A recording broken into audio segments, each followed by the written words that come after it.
2 নাম্বারটা হচ্ছে আমার সামনে একটা কিতাব আছে, কিতাবটার নাম কি?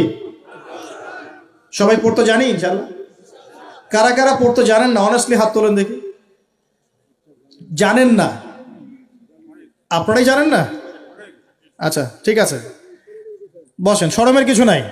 যারা জানেন না ওয়াদা করেন যে আগামী রমজান মাসে, এই রমজান মাসের মধ্যেই কোরআন তেলাওয়াত করা শিখবো ইনশাআল্লাহ।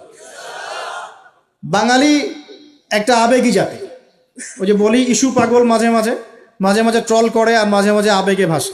আমাকে বলেন দেখি, আল কোরআনের আলো ঘরে ঘরে জালো, এই স্লোগান তুললেই বাংলার জমিনে একদম ইসলাম কায়েম হয়ে যাবে? কখন ইসলাম কায়েম হবে? যখন আল কোরআনের আলো ঘরে ঘরে জ্বলবে। কখন? যখন প্রত্যেকটা ঘরে ঘরে একটা করে কোরআনওয়ালা মানুষ থাকবে। প্রত্যেক ঘরে ঘরে কি একটা করে হাফেজ আছে? তৈরি করার চ্যালেঞ্জ গ্রহণ করতে হবে। বাংলার প্রতি ঘরে ঘরে একটা করে হাফেজ তৈরি হবে ইনশাআল্লাহ। এটা করলে কি আপনাকে সরকার বাধা দিবে? আপনার নিয়াত করে যদি আপনি সন্তানকে হাফেজ বানান, কেউ বাধা দিবে? কেউ চাপ দিবে?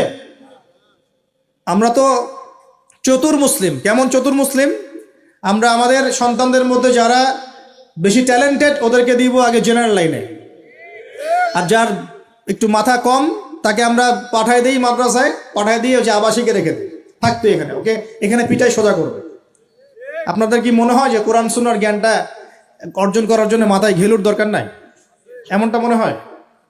কোরআন এবং সুন্নাহর জ্ঞান অর্জন করতে সবচেয়ে বেশি প্রজ্ঞা লাগে, সবচেয়ে বেশি মাথা কাটাতে হয়। সবচেয়ে ট্যালেন্টেড ছেলেটাকে দেয়া লাগতো কোরআন। আমরা উল্টা চলি। এই কারণে দেখা যায় যে কোরআন সুন্নাহ হাতে নিয়েও আমরা এখন ওয়ার্ল্ড অ্যাফেয়ার্সকে ডিল করতে পারছি না, আমরা ওয়ার্ল্ডকে চ্যালেঞ্জ করতে পারছি না। কেন? আল্লাহ রাব্বুল আলামিন আমাদের সবাইকে কোরআন শেখার তৌফিক দান করুন। আল কোরআনের আলো ঘরে ঘরে জ্বলবে তখনই যখন ইনশাআল্লাহ তাআলা আপনাদের প্রত্যেকের ঘরে একটা করে কোরআনওয়ালা মানুষ তৈরি হবে ইনশাআল্লাহ। পারা যাবে তো ইনশাআল্লাহ? নাকি কোরআন সুন্নাহ খালি আলেম ওলামাদের চর্চা করেই হবে?